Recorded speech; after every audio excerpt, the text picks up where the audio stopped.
Bien danser est parfois la clé de la séduction, en tout cas pour les flamants roses. Nous sommes en pleine saison des parades amoureuses ici au parc ornithologique du Pont de Gau en Camargue où s'arrêtent quotidiennement plus de 2000 flamants roses.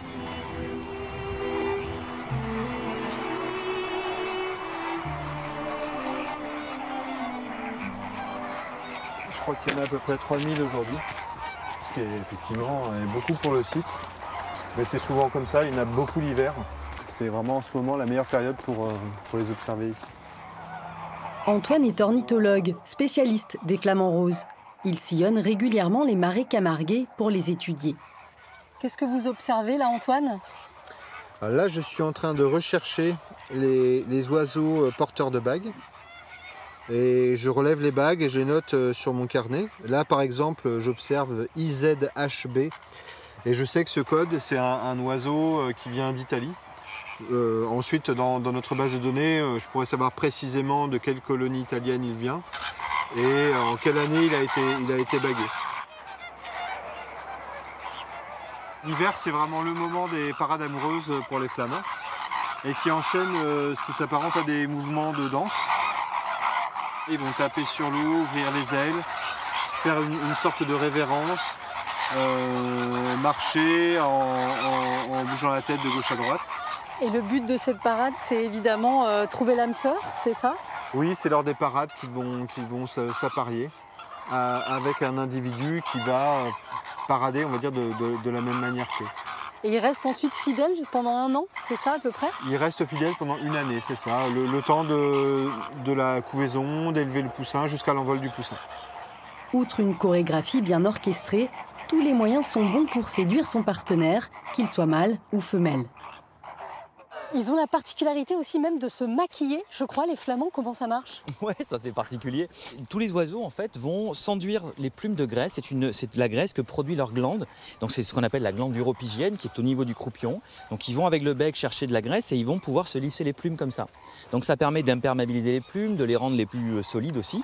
Et chez les flamands, on produit non seulement de la graisse, mais on produit aussi du carotène au même niveau que de cette glande-là. Et en fait, les flamands prennent ce carotène et s'enduisent non seulement les plumes avec de la graisse, mais avec du carotène.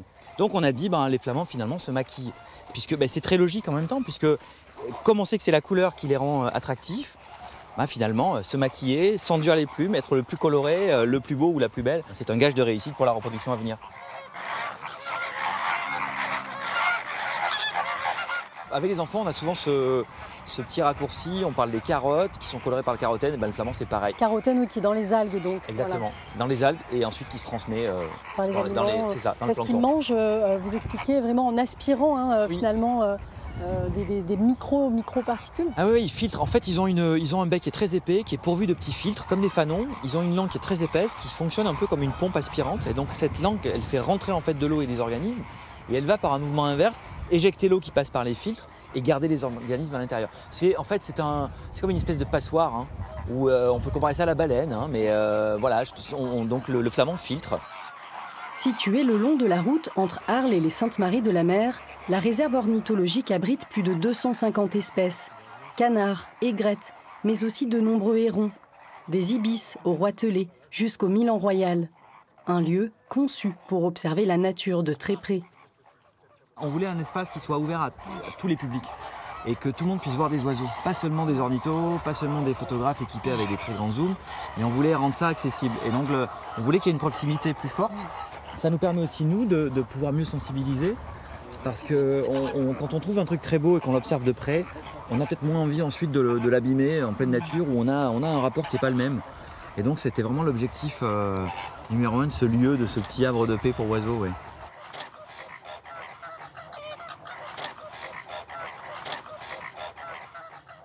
Alors la première question à se poser, c'est quelle photo je veux faire. Et donc on fait d'abord son cadre. On zoome, on dézoome, on peut se baisser, se positionner différemment. Cécile propose dans ce parc et dans toute la Camargue des stages photo toute l'année. Prendre en photo un flamant rose, c'est accessible à tout le monde? Oui, c'est accessible à tout le monde. Alors c'est accessible, on va dire, géographiquement, parce qu'ici dans le parc, les flamands sont très nombreux. Ils sont habitués à avoir du public en journée, donc ils ne sont pas farouches. Alors qu'il y a plein d'autres endroits en Camargue où on en voit dans les étangs, mais ils sont un peu plus craintifs et donc ils sont plus loin. Donc on a besoin de gros téléobjectifs pour les photographier. Alors qu'ici, avec même un téléphone, c'est accessible très rapidement et très facilement. Là, pendant les parades nuptiales, ils ont un plumage qui est plus rose que le reste de l'année. Ils mettent leurs belles plumes pour pouvoir draguer. Donc il y en a certains, quelquefois, qui attirent l'attention dans le groupe. Donc il faut en trouver un qui serve de point d'accroche. Et ensuite, la difficulté, c'est effectivement qu'ils sont tout le temps en mouvement, même quand ils sont arrêtés. Ils ont des petits mouvements saccadés. Moi, au début, je proposais peu de sessions en hiver, alors que j'adore photographier l'hiver. Et puis je m'aperçois que les gens viennent, ils font le déplacement, ils viennent... je donne des rendez-vous la nuit à 6 h du matin, les gens viennent alors qu'il fait froid, que c'est l'hiver, etc. pour vivre ces moments de lever de soleil, de moments où on est seul dans la nature, où c'est vraiment des moments magiques et privilégiés. Je ne me lasse jamais parce que les conditions de lumière et de scène ne sont jamais les mêmes.